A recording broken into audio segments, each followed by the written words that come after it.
Hi, and welcome to the show. Subscribe at kevinmd.com/podcast and get CME for this episode by clicking on the CME link in the show notes. Today, we welcome Hala Sabry. She's an emergency medicine physician and founder of the Physician Moms Group on Facebook. Today, we're going to talk about some of the hidden challenges of women in medicine. Hala, welcome to the show. I am so excited to talk to you again. We've only talked offline, so this is kind of cool to be on your podcast. So thanks for having me. Perfect. Thank you so much for coming on. So before we Yeah. talk about your article, just tell us a little bit about your story and your journey to where you are today. Yeah, in a nutshell, I am a daughter of a physician, and he was a burnt out one, but loved medicine so much. And so, in one sentence, it could be like, medicine sucks. I can't wait to quit. And then he was like, and when are you going to become a doctor? And I was like, whoa, that's wild. Why would you want this life for me? At the time, I worked for the Disney company, and I love the idea of operational management and business.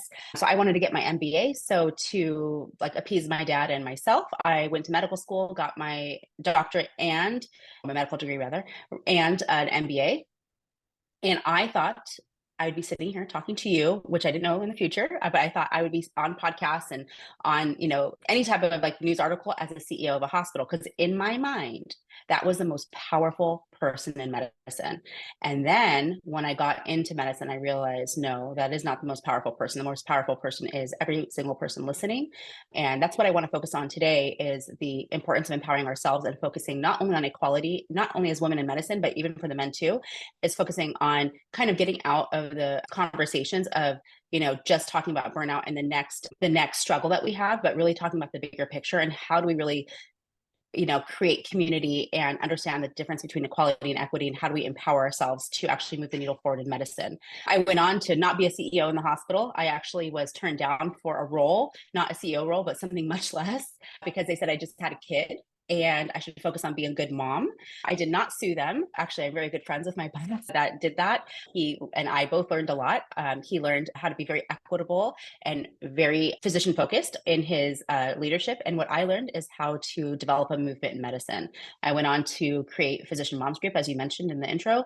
It's almost 10 years old. I cannot believe that today or this year is going to be our 10th year. I created it out of anger and out of fear and maybe probably a little bit of burnout of like, how do I get out of medicine? So if you're listening to this and that's where you're at, trying to find like an exit strategy or whatever it may be, I was there at that time.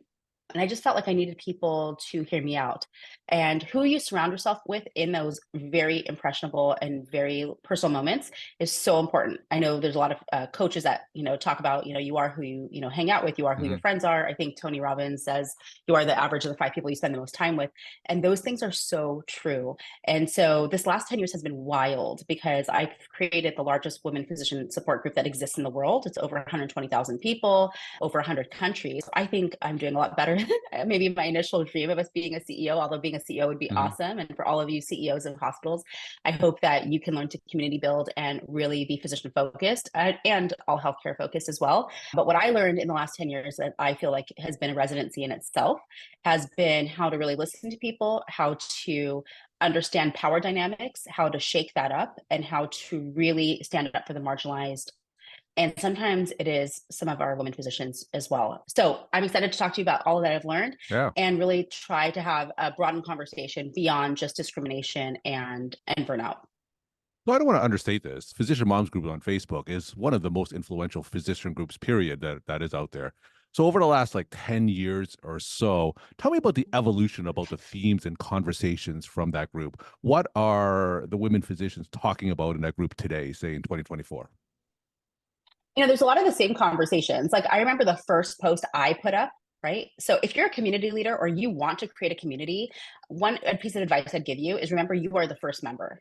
Like you are not the leader of that community, you're the first member before, and you have to get a movement before you're actually the leader. And so you have to remember in all the decisions I ever make in my community is what would have wanted like 10 years ago, what do I want today? And then I make those decisions from that part. It's very different than like what I would be taught in business, like what's the best business move? I just think about what's the best community move. And my first post was, how do I hire a nanny when I'm a shift worker? So I'm an emergency medicine physician. I'm not a nocturnist. And if you're not a nocturnist, you basically don't have the same shift. And it's wild. Like you can work, day shift, mid shift, and then a night shift all in the same week. Sometimes if your scheduler has you on that way. And so I was like, who the hell would want this schedule for $20 an hour or whatever I was paying at the Yeah. time. And I could not figure it out. And I come from an Egyptian family, and what was modeled for me when I was growing up, and for everybody that comes from usually families from, brown and black families might have a situation where you grew up with your grandma in the house, Hmm. kind of being your nanny in a way. And I grew up like that. And my mom was like, hell no, I'm not doing that. Like her retirement plans had nothing to do Yeah. with Yeah. taking care of more kids. So I was like, oh, shoot, I don't have a backup. Right. And so I did not know how to hire a nanny, which sounds so simple, right? But I will say that that is probably one of the biggest conversations that happens on Physician Moms Group. And there have been spin-off groups just about nannies, like how to deal with a nanny, how to deal with an au Hmm. pair, all of these other things. So I think some of the conversations are going to be just the challenges of being a working woman. I don't think that that's any different than the challenges that are in other industries at all. In fact, I've helped, other industries create mom groups too, because we share similar challenges. Hmm. But there's other conversations that we're having. I think in the last 10 years, what we've seen is a lot of awareness of blindness of where physicians could have power. We say that we want to stand up for the marginalized, but a lot of us are marginalized ourselves and we don't even have power in medicine. I'm talking about, BIPOC women. So I've had to learn, even as a BIPOC woman myself, I've had to learn how to listen more, how to advocate, how to elevate their voices. I'm not saying I do a perfect job, but I have been, basically really focused on that. And around maybe 5 years in, I was sick of having the same conversations. I was sick of Yeah. having, how do we fight discrimination? How do we, prove that women are just as good? Right. My first article on Kevin MD, actually my only article on Kevin MD until you guys hear this podcast, has been about creating National Women Physicians Day. I created a whole Hmm. holiday for really just for the patients to realize that the woman in the room could be the doctor. I mean, so many times, even until, now I walk in and I will, announce myself as the doctor twice. Hi, I'm Dr. Sabry. I'm going to be your doctor today. That's exactly how I introduce myself every single time.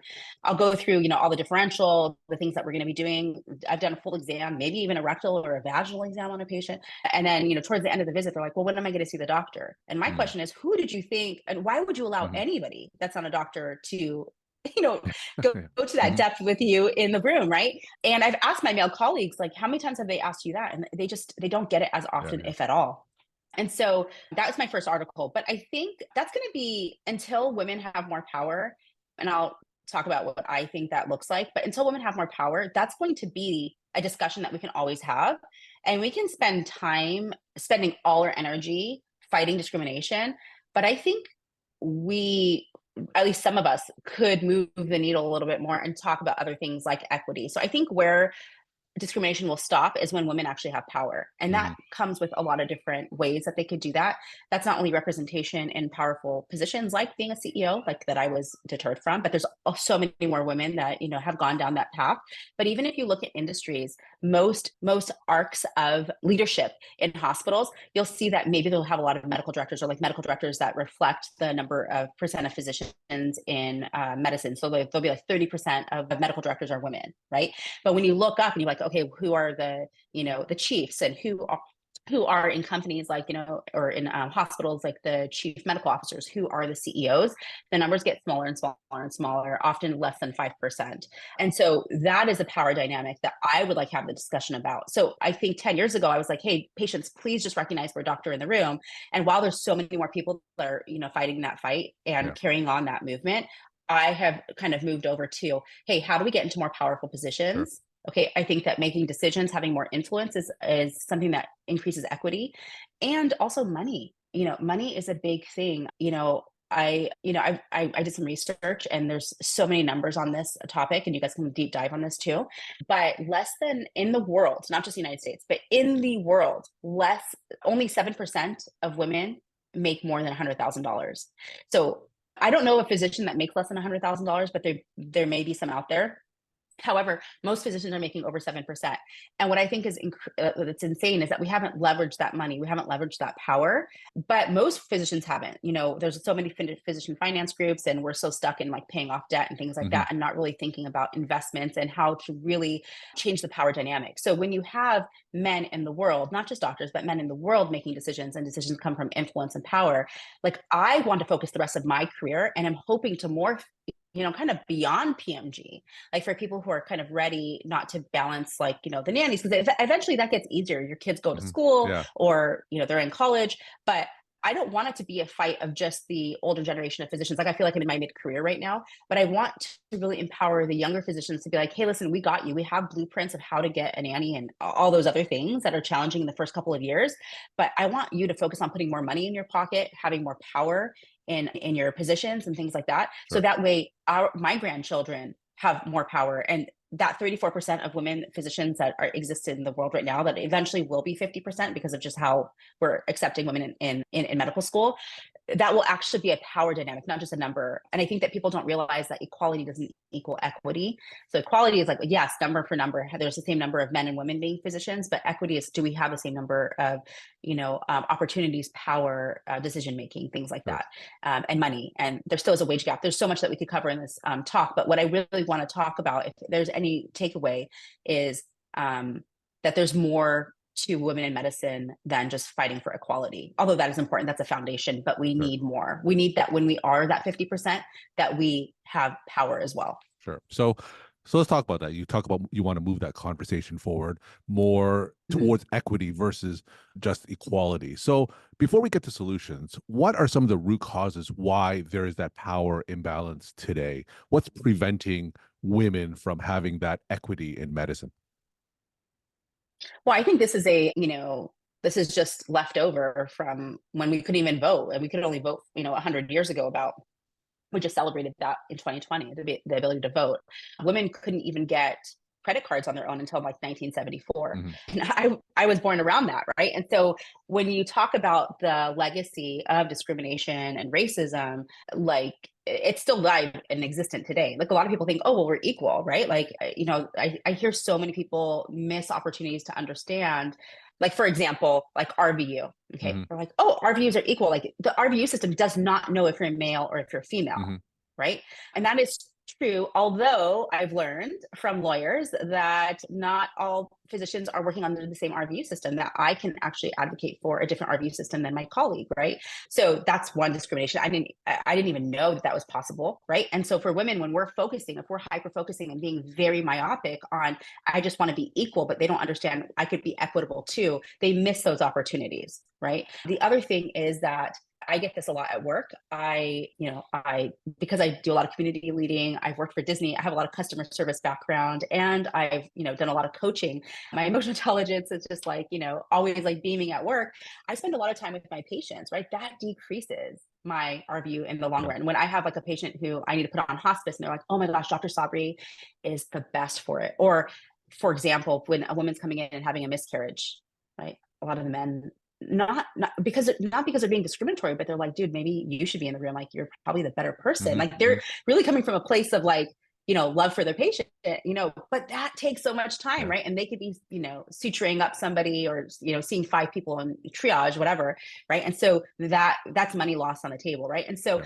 I think that there's a lot of ways that it shows up in medicine. But then once we get our paycheck, even though we're getting paid a little bit less for a lot of different reasons, it's like, what are we doing with it? We're not taught how to invest and things like that. So when you're asking like, kind of how does it show up? It's showing up because we're still kind of making up for, all the discrimination that's happened over the last 100+ years, even more. And then I do want to add a caveat that, a lot of the milestones, like, women voting 100 years ago, being able to vote, people getting credit cards in 1974, those are for white women. Those were not for Black women or women of color.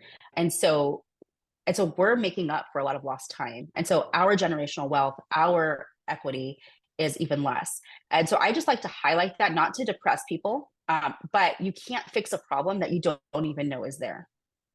And that's what I hope this podcast highlights. And then we could talk about solutions too.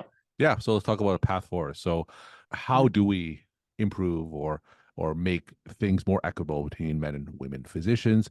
How do we rectify that power imbalance? Well, I think, if I had one answer, like, or if I had the answer, obviously, like that would be like an easy thing to fix. But there is not one because Yeah. there's so many reasons why this is, these systems, whenever we talk about systemic racism or discrimination, there's so much in it, right? But I think from like, just someone listening, I think just being aware of the problem, I think is important. So for Okay. the men out there, especially if you have a female partner that is a doctor, like listen to her stories, like, like, and then translate that at work. My husband is not a doctor. He works in aerospace. He's an executive at a company.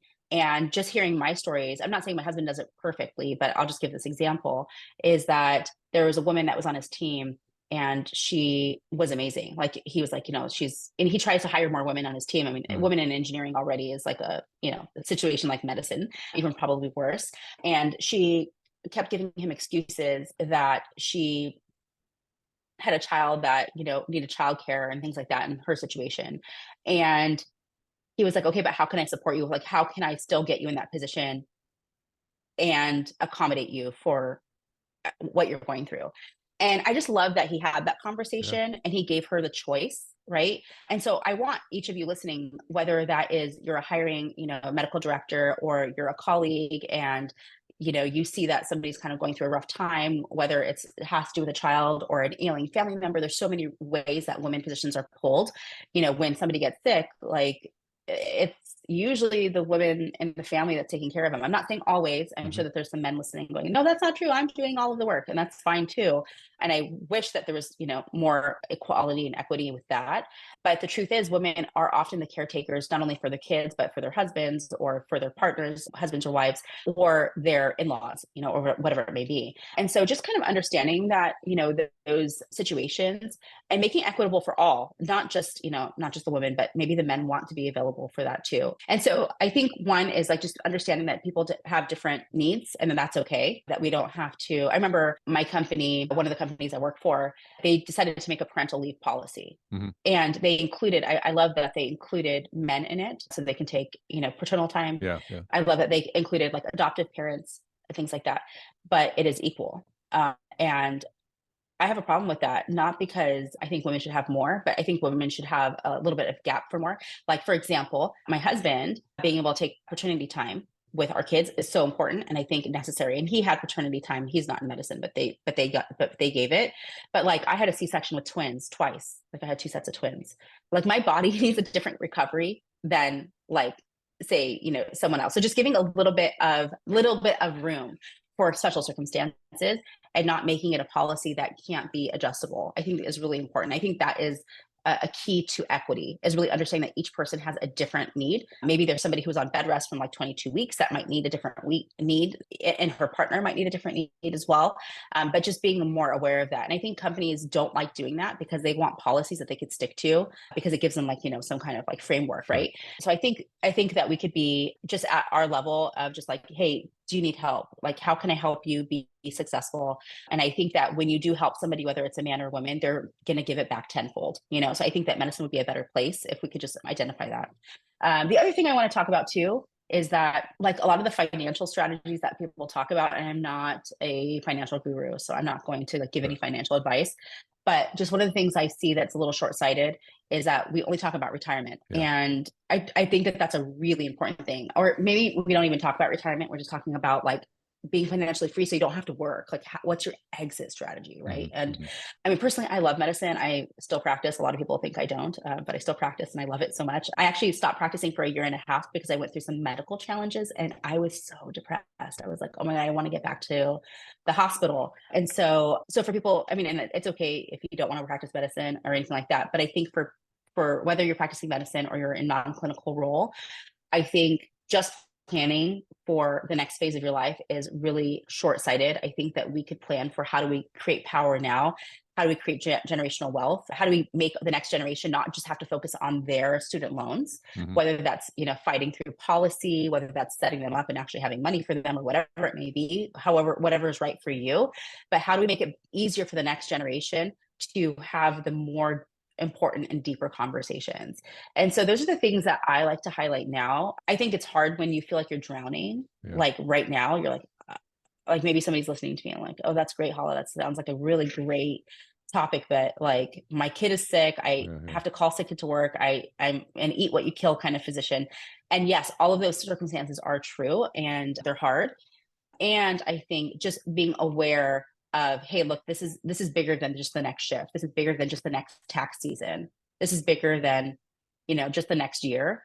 just Yeah. being aware of that and being prepared for that, because you can't prepare for something that you don't know that's coming down the line. So for me, what my life looks like is really not getting bogged down by, the day-to-day challenges of just realizing, hey, that's just part of my life. Like, whether my nanny calls in sick, which Hmm. has been happening a lot lately, or, oh, this is unfair at work, or I don't like working with this one colleague, or whatever it may be. Instead of, I'm not saying not deal with that, but not fixate on it and just think about, okay, what's my Sure. bigger plan here? So the things I'm thinking about for physician moms group is, how do I prepare this next generation of women to not be so fixated just on childcare, where they can actually look at career growth, right? And not think that that's something for the future. How do I teach them financial literacy? Not me personally, but how do I facilitate teaching them financial literacy, so that way we have less women in debt, we have more women with investments and things like that. So that's what I'm thinking. And I hope that if you're thinking that way too, then you can actually receive the messages that I give with the people that I surround myself with that want the same thing for women physicians. And then we can move forward. And together, I hope what the result is just a more powerful group of people that can demand what they want. Maybe we can control medicine again. Maybe we could be the owners of our industries, or be in government positions, even have like practicing physicians in government positions. I know we have some physicians in government positions, but they don't practice. Hmm. And I think you lose some of that Yeah. connection to the community when you don't practice, but I think we can't get to that state. And I know that that's a non-tangible goal, and it makes it hard for people to like really get behind. But if we just each kind of think about, what are our goals, and, what are our goals in the next year, 5 years, 10 years, and how does that relate to increasing our power, whether that's influence, reach, money, or whatever it may be. Sure. How does that, how do we each engage that for ourselves? And when we're each doing that for ourselves, we're going to be doing it as a community together. So anyways, I know it's a little bit of an intangible kind of thought, but I think it's one that we need to start having, because if we start to be very like cause and effect, we're not going to get anywhere.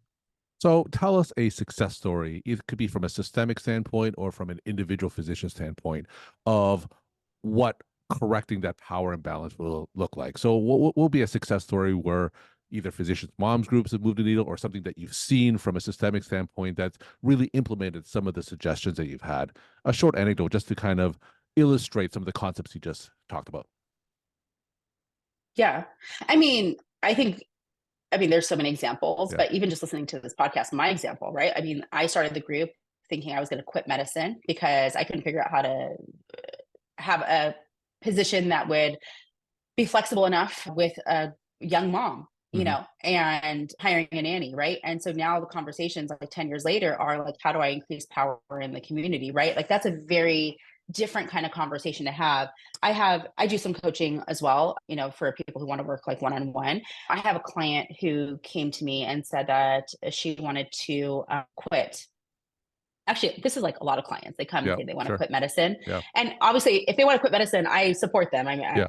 I have no problem. But one of the things I tell my clients, like, don't dream from a place of pain. Hmm. Like, don't allow the painful stimuli that you're having right now dictate, your future goals. Like, let's deal with the pain right now. Let's figure out like what the actual problem is, and then solve that problem, and then have a better solution for the future. So, for example, people think, oh, my job is toxic, or I'm burnt out. Let's deal with the burnout. Let's deal with the job situation first. Let's get you into a situation that is like a little bit more neutral or even positive, and then make a decision. And some people still decide to leave. So this specific person initially decided to stay in medicine, and then decided to leave and became an executive in her organization, and now is getting paid more. And what she's doing right now is identifying, people with the same struggles that she had, and really trying to fix it from, a ground level. And so I think that that's amazing that she could go from I'm going to leave to no, I'm going to stay. She stayed enough to be like, oh wait, I think I have a game plan Hmm. for the physicians at my institution. Then goes on to be an executive, making more money, having more power in decision making. Like that is a success story. I have one right now, a client right now. She's like super amazing. I actually start talking to her husband first. I get this a lot too. I get like Yeah. women who are like, oh, like, can you talk to my husband? Right. And so I'm like, yeah. So there's one I was talking to her husband, and he wanted to create a business, and he was just a little bit scared about it. We were talking about it. I happen to know the region that he's in. I happen to know a lot of the competitors in the industry there. And so he ended up, biting the bullet and going and, creating his own business. And so like he's doing awesome. And she kind of saw herself as like the support person for a while, right? Like she was like, okay, like I just need, like I want, they're both, a dual physician household. So she was like, let me make sure that I have a stable income so that way he can kind of like, grow his business until it gets up and running. And so she does that. But through it all, like, we were talking and we were working together, and she was like, wait, I don't see why I can't have my own business too. Right. And so just thinking about where she can harness her own power, and not just be the support system for her partner. Right. And so now, not only is she opening up her own business, but she already is like profitable even before that, just with the things that she's doing right now. And so that's really fun to see, and she's like learned how to build a good support system. But when she was coming to me, she was like, hey, I'm just stressed out. Now you talk to my husband, now he's building this company. Now I'm stressed out with all of the, responsibility. And she was having some other issues, with her family and things like that. For her to get over that literally in 3 weeks, like she was like, okay, now let's build my business. Right. So this is not like, when you start talking to people who have done it. So whether you get a mentor, B, you get a coach that helps you get out of your own way, like the pathway to getting over the day-to-day problems that you have right now, especially as a woman physician, is just on the other side of that. And so whether it's like, I have a toxic, the most common complaints I hear are, I have a toxic job. My boss doesn't understand me, childcare, whatever it may be, is an issue. There's so many issues with childcare, or I'm just unhappy. There's a whole topic of mid-career crisis that is an issue. It's not really an issue. It's just a stage of life, really, that when you hit, well, there's some studies that show that women professionals, when they hit around about 7 to 10 years out of their training, whether that's college or, beyond that, they start to question themselves. Like, is this all I'm going to do for the rest of my life? Yeah.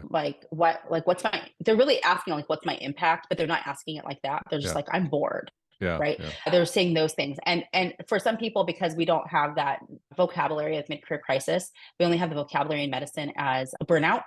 So then we slot ourselves because, as physicians and as people, we want to give a diagnosis, right? And so it's like, oh, I'm burnt out. And when I talk to people, I'm like, I don't think you're burnt out. I think you're going through a normal stage. You're asking what your impact is. And then when they realize that, they're like, oh, I'm doubling down now. So like they even become a stronger, physician, business owner, whatever it may be. And so I think that's like the power, either finding a mentor that's done it, finding a coach. And those are different things for people who don't know. That's why I give them different labels. Mentor is someone who's done it before, and they're going to teach you exactly how to do it by giving you the blueprint of how to do it. A coach is someone who may or may not have done it before, but it's just helping you get out of your own way to be able to do it. Yeah. I think that we set up so many barriers for ourselves, like, oh, I can't do that because of XYZ. Oh, that would be a pay cut, or I don't have the money, or I don't have the talent, or I don't have the time. And so coaches kind of help you kind of get out of your own way. And I personally feel as a coach that everybody knows exactly how to get there. It's just that sometimes our brains like to make it confusing. So we sabotage ourselves not to get to our results. So whether that's more money, a different position, moving, having more kids, or dealing, having more boundaries in your life or whatever it may be. I think that we know how to do it. It's just that sometimes we're scared and we just need somebody to handhold us and remind us that we're so brilliant. And that's what coaching does offer. So there are so many success stories I've seen, not only in my community, but also in my practice as a coach as well. But what I hope that this podcast gives all of you is just the awareness of the problem. If you are just thinking about your next day, your next week, to the next tax season, these are things that I've thought about in the past. Like, if I could just get to, my next tax season, then I could, hit like some kind of set point or zero point. And then I'll deal with this next time. So I just keep kicking the can down the road about dealing with, building more power, getting myself in positions that I'm happier in, whether that's a new job, whether that's a new position or whatever it may be. And I just want to say that there's no reason to kick the can down the road. You guys can do that now. And if you harness your power now to get over, just the day-to-day things that we deal with, whether that's, someone saying something bad to you at work, or somebody discriminating against you, or I'm not making light of any of those things, but I think that we could deal with those things in a more efficient manner. So that way we can actually stop fighting the barriers and start creating our success. We're talking to Hala Sabry. She's an emergency medicine physician and founder of the Physician Moms Group. And we're talking about the hidden challenges of women physicians. Hala, will end with some of your take-home messages that you want to leave with the Kevin and the audience. Yeah, I think each of you are brilliant, and you guys have so much power, even though you might be listening to this and not feeling that right now. And so please surround yourself with people who are forward thinking, that even if they just figured it out 10% more than you, like that may be just the push that you need. But please use your community, leverage your strength. Each one of us are so well trained, but we also are well trained to be workhorses and sometimes, help other people become more powerful and not ourselves. So please harness back that power, whether you're a woman, man, or non-binary. And if you need any help with that, you could reach out to me, or, and I can guide you in the right way if I don't have the resources for you. Oh, thank you so much for sharing your perspective and insight. And thanks again for coming on the show. Mm-hmm. Thank you.